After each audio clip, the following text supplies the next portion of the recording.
Короче, заранее извиняюсь, в этом ролике у меня получился какой-то странный голос.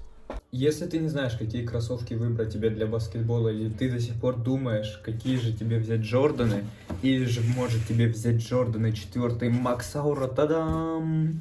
Да, в этом видео я сделаю обзор на свои Jordan 4 Max Aura. И нет, в этот раз я не купил их ни с Алиэкспресса, ни с eBay, я их купил в Nike Store. И они уже давно-давно убиты, я уже ношу их как 1 год примерно, поэтому у меня будет много чего интересного, что я вам могу о них рассказать. Я совсем забыл о сладком. Всем привет, ребята! Все, он с вами поздоровался, теперь я перехожу к кроссовкам. Но главная пометка в том, что они у меня старые, и я их забыл помыть, из-за чего они могут выглядеть ужасно. Но когда вы их, если купите, они будут выглядеть прекрасно, они действительно выглядят шикарно. Даже когда они убиты, вы можете заметить, что они до сих пор выглядят довольно-таки стильно. Только если бы не был зажеванный этот носок. Но, извините, вообще это кроссовки для улицы в первую... Ой, извиняюсь, то есть они не для улицы, а для зала. Но я их использовал для улицы, да. Это были мои первые кроссовки, я был вообще неграмотным, из-за чего я их довольно быстро убил. Но из-за того, что они действительно качественные, кожа, нормальная подошва, то есть она износостойкая, оно дало им такое, что они смогли прожить у меня почти год или 2. Это, наверное, все, что вам надо было знать перед началом, перед обзором. А сейчас я уже как раз приступлю. Чуть камера не упала. И начну я в первую очередь, конечно же, с тракции сцепления с подошвы. Она у меня, как я уже ранее сказал, стерлась, убитая. Я вставлю фото, как она выглядит новая.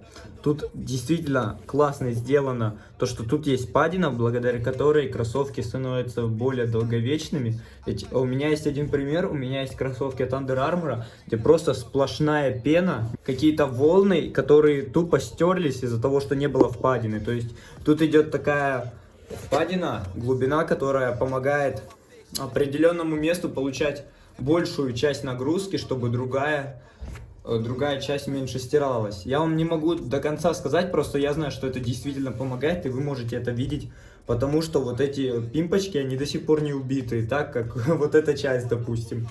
Так вот, тут тоже такие волны, но они идут внутрь, и они относительно глубокие, что также дает отличную тракцию и дает более долговечную жизнь им. Так как я их не использовал особо в зале, я их использовал только для улицы, на улице они мне отлично помогали в сцеплении, и поставлю я, наверное, им где-то 6 или 7 баллов. На самом деле, я не знаю, в зале, возможно, они все проявили даже на 8 или 9, но все-таки есть получше шузы с тракцией, они более, наверное, сделаны для того, чтобы дольше прожили. Теперь мы перейдем к материалам. Тут материалы, они реально не пожлобились. Nike, впервые я в шоке, Джорданы очень классные. Начнем с того, что вот тут есть кожа, очень много кожи, которая хорошо защищает твою стопу, твою пятку, голеностоп и все остальное. Вот эта часть, это кожа, и она до сих пор, посмотрите, насколько она износостойкая. То есть вот это все у меня там может быть грязное, носок убит, видите вот эти раны, так сказать. А вот это, оно чистое, я их мыл, наверное, 2 раза всего, только вот тут немножко приоткрылось. Тут тоже идет кожа, которая отлично. Я, смотрите, ее даже продавить не могу. Вот этот материал я не знаю, но это настолько твердый материал. Посмотрите, как я напрягаюсь, и ничего не происходит. Вот тут тоже кожа, что отлично помогает твоей стабилизации. То есть вломить их тоже довольно сложно. Но, как я уже ранее сказал, они уже убиты, из-за чего они немножко поломаны. Внутри тоже много хорошей амортизации, но к амортизации мы пойдем чуть позже. Тут, я бы сказал, все кожа на самом деле. Это тоже кожа. Вот тут еще какая-то часть, она больше на какую-то резину похожа, но я, честно, не знаю даже, что это. Но она, кстати, довольно-таки дышащая. То есть даже в жаркую погоду у меня нога немножко проветривалась. Но все-таки оно из кожи, и оно тяжелое, что все равно сильно пыхтит твою ногу. Но вот это хоть немножко помогало ей в жаркую погоду. Дальше что? Я уже сказал, что довольно износостойкая подошва. Она сделана реально из качественных материалов. Как вы можете видеть, у меня тут нигде нет оторванных кусков. Были эти кроссовки на улице, что точно предвещало им летальный исход. Но они выжили. И поставлю я им по материалам, наверное, такую твердую 9 или 8,5, так как если бы были плохие материалы, я вам отвечаю, они бы просто разорвались, эти кроссовки. кроссовки. Посмотрите, кстати, они почти не сгинаются. Хотя они действительно у меня 1,5 года. Я не знаю, как вам описать, но я каждый день в них почти играл. Рубился по асфальту. Такому асфальту и в дождь в них играл. И они все это прожили. Это действительно классные кроссовки. И я вам советую всем хотя бы попробовать их купить. Если, конечно, у вас там нет больше мани, чтобы вы купили себе Cope 6 Pro. Это которые кроссовки, которые пол-НБА носят. Ну ладно. Так вот, поставлю где-то, наверное, 8,5. Потому что все-таки, да, для улицы они не очень пригодны. Как вы видите, подошва немножко убилась. Теперь я перейду к амортизации. И тут моя самая нелюбимая. Амортизация это тут нормальная, но знаете что? Я думаю, многие из нас не любят эту Nike технологию типа баллон. Баллон это действительно какая-то тема, которая заставляет кроссовки через время убиться, чтобы ты купил новые. Хотя если бы не было баллона, они бы, возможно, прожили дольше. Баллон у меня еще не сдутый, но он на самом деле сильно таки уже прогнут. Но я думаю, где-то еще пару месяцев игры эти кроссовки выстоят. Хотя, возможно, подошвы уже не будет. Но это почти все из амортизации. На самом деле она реально хорошая, то есть внутри очень мягко, хорошо, мне нравится, хоть сейчас уже потвердее стало, как они сбитые все. Много про амортизацию не могу сказать, потому что я не сильный эксперт в этой части, но мне в них хорошо играть, но последнее время, после долгой игры, вот действительно 5 часов, может чуть меньше, я всегда ощущал потом какую-то боль. В плане, что у меня болели колени, спина, и отходил от этого, до следующего дня. На следующее утро уже все было хорошо. Но этот вариант, он отлично подойдет даже для больших игроков, которым нужна амортизация. Тут амортизация действительно хорошая. Хоть баллоны мне не нравятся, но баллоны, они иногда делают свое дело. Поэтому по амортизации я поставлю 6, 5, потому что особо я ее, как я уже сказал, не чувствовал, но она была на самом-то деле. Просто баллон сдувается быстро. Это все, что я могу сказать по амортизации.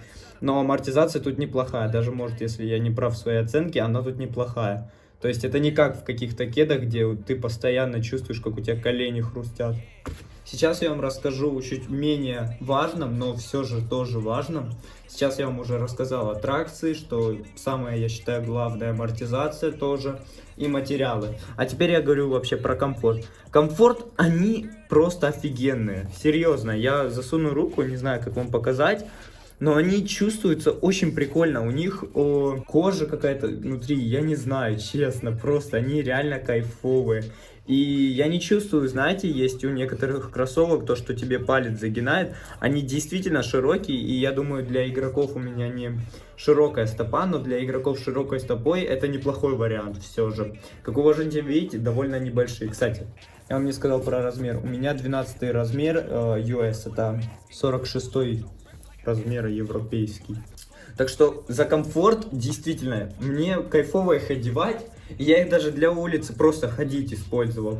Ставлю за комфортом, наверное, твердую 9. Действительно, они очень классные в плане комфорта. Ну и последний пункт, но не менее важный, как я уже сказал, это стабилизация стопы, то есть защита. Что действительно важно, если вы играете в профессиональный и даже в обычный любительский баскетбол. Я вам уже сказал, что эти кроссовки действительно тяжело согнуть, даже когда они вот настолько убитые. И даже пятка не вламывается, когда я это делаю целой рукой. И вот тут тоже какой-то блок, я просто не знаю, что это, но это невозможно. Это какой-то обсидиан из Майнкрафта. Серьезно, эта штука, она вообще не проламывается, не прогинается. Я даже не знаю, что это. Кстати, да, вот по поводу твиста, они тоже не твистятся, как вы можете видеть. Правда, сейчас я их убью, наверное, но их тоже тяжело ствистить. Так что стабилизация у них отличная, да. Когда ты их зашнуровываешь, у тебя просто нога как в берцах держится. И, кстати, они очень мне нравятся, когда зашнурованные. Так что я поставлю им за стабилизацию твердую 8. Я видел, наверное, хотя нет, даже поставлю 8,5. Потому что у меня было много баскетбольных кроссовок, но это, наверное, в самом топе находится. Так прикиньте, если бы я их в зале использовал, возможно, это были бы топ-1 кроссовки. Но есть минус, то что они довольно тяжелые. Я не знаю, сколько они точно весят, но когда я одеваю те же другие Under Armour, свои баскетбольные кроссовки, мои нынешние, они в 2 раза легче. Они довольно тяжелые, так как они все-таки из натуральной кожи.